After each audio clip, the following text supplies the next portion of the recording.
wabarakatuh. Alhamdulillahirabbil alamin.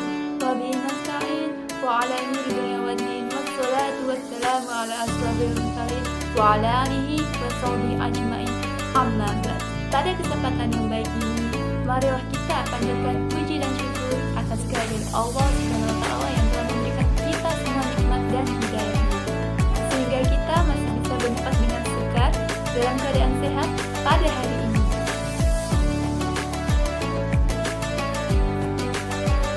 Hai teman-teman, pada kesempatan kali ini saya mau membahas tentang seberapa berbahaya berkata kasar itu, baik itu ke teman, orang tua, ataupun kepada diri kita sendiri. Seperti kebiasaan dan sifat buruk lainnya, berkata kasar adalah tujuan yang mudah dilakukan, tapi sulit untuk dihilangkan. Saking sulitnya, kamu bahkan tidak sadar kalau kamu baru saja berkata kasar. Nah, seringkali seorang sedang marah akan mengeluarkan kata-kata kasar, baik itu kepada siapapun. Namun, kata-kata kasar tersebut bisa loh berdampak buruk pada hubungan sosial. Secara tak sadar, orang yang senantiasa berkata kasar akan berdampak negatif pada kehidupannya di kemudian hari.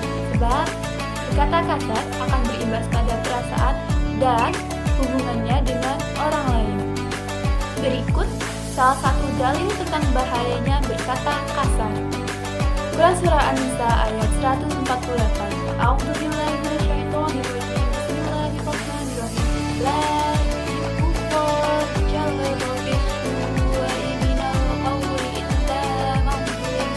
Wa kana Allahu samii'an 'alima. Artinya, Allah tidak menyukai ucapan buruk yang diucapkan dengan terus terang kecuali oleh orang yang dianiaya. Allah adalah Maha Mendengar lagi Maha Mengetahui. Pada ayat tersebut tertulis secara gamblang bahwa Allah Subhanahu wa taala tidak menyukai orang-orang yang berkata buruk. Perkataan buruk itu antara lain umpatan, ejekan, hingga nama-nama binatang yang kerap diucapkan ketika marah, baik secara sadar ataupun tidak. Orang sekitar akan menilaikanmu dari sikap maupun perkataan. Dan jika kedua hal tersebut tidak dapat kamu lakukan, maka bisa saja tidak ada orang yang mau bergaul denganmu. Nah, berikut adalah beberapa dampak negatif yang bisa terjadi. Antara lain, yang pertama ada kerusakan hubungan sosial. Penggunaan kata-kata kasar dapat merusak hubungan dengan orang lain loh. Hal yang ini bisa membuat orang merasa terhina, tersinggung, atau merasa tidak nyaman di sekitar kamu. Bisa menyebabkan konflik dan memperburuk komunikasi antar individu. Yang kedua ada efek psikologis negatif. Ketika kamu sering menggunakan bahasa kasar, itu bisa mengubah suasana hati dan emosi orang lain secara negatif. Selain itu, kata kasar yang diucapkan secara terus-menerus juga bisa memberikan dampak negatif pada kesejahteraan mental kamu sendiri. Yang ketiga ada kurangnya penghargaan dan rasa hormat. Berkata kasar bisa menunjukkan kurangnya penghargaan dan rasa hormat terhadap orang lain. Ini dapat menghasilkan persepsi negatif tentang karakter kamu dan mengurangi tingkat kepercayaan yang orang lain miliki terhadap kamu. Yang keempat, berdampak pada citra diri. Menggunakan bahasa kasar secara terus-menerus dapat mempengaruhi pandangan orang lain terhadap karakter dan kepribadian kamu loh. Hal ini juga dapat mengurangi persepsi diri kamu sendiri dan mengurangi kepercayaan diri. 5. Membentuk lingkungan yang tidak sehat. Penggunaan bahasa kasar secara konsisten dalam suatu lingkungan, seperti di tempat kerja, di rumah, atau dalam kelompok sosial, dapat menciptakan lingkungan yang tidak sehat dan tidak nyaman. Ini dapat menciptakan ketegangan, konflik, dan merusak ikatan antar individu. Yang keenam, ada pengaruh negatif pada anak-anak.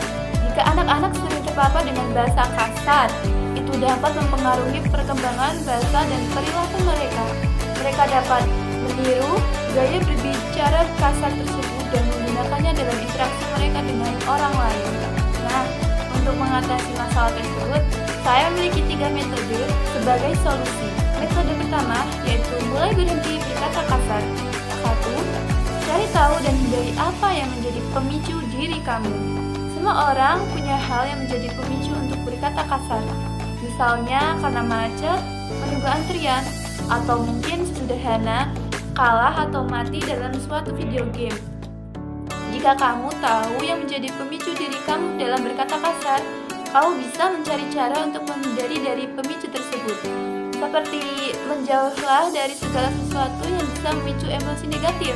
Dengan begitu, secara tidak langsung, kamu bisa mengendalikan ucapanmu dengan lebih mudah. Yang kedua, bayangkan orang yang kamu sayangi atau hormati ada di dekat kamu.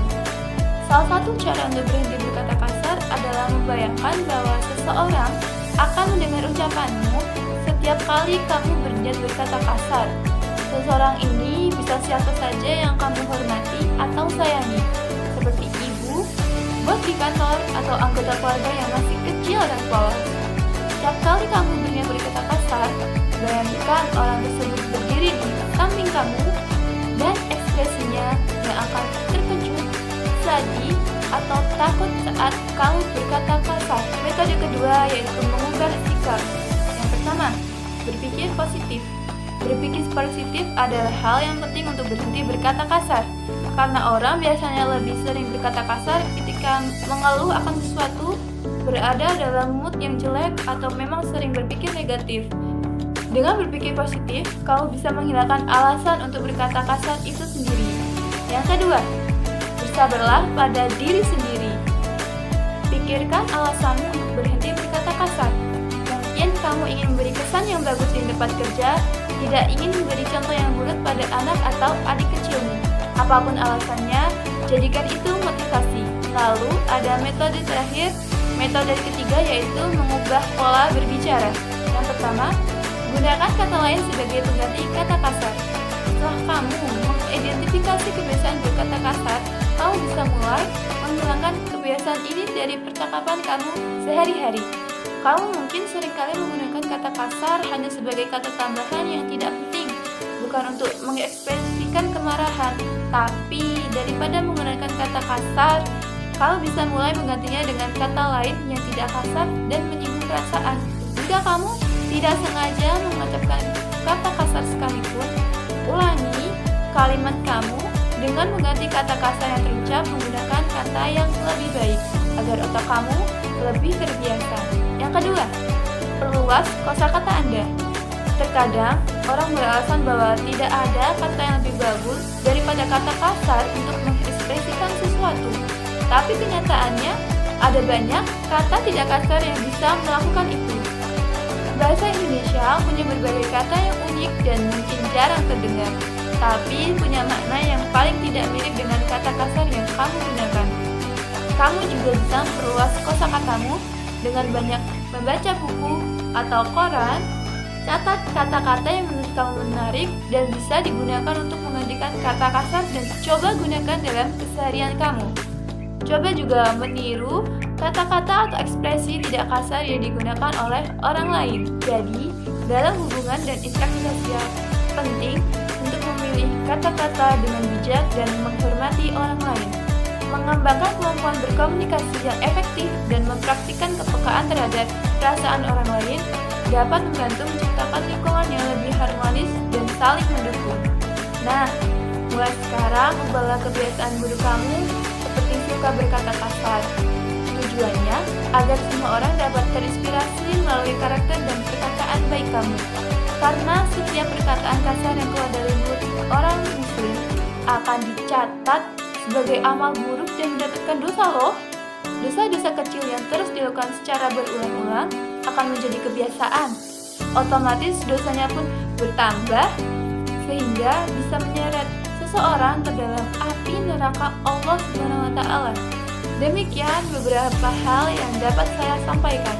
Semoga apa yang disampaikan tadi dapat memberikan manfaat dan kebaikan bagi kita semua. Tentunya kesempurnaan hanya milik Allah semata. Karena itu saya mohon maaf atas ucapan dan tindakan yang tidak mengenakan bagi para pendengar. Wallahul muwaffiq ila aqwamit thoriq. Semoga Allah menuntun kita menuju jalan yang paling lurus. Akhirul kalam. Wassalamualaikum warahmatullahi wabarakatuh.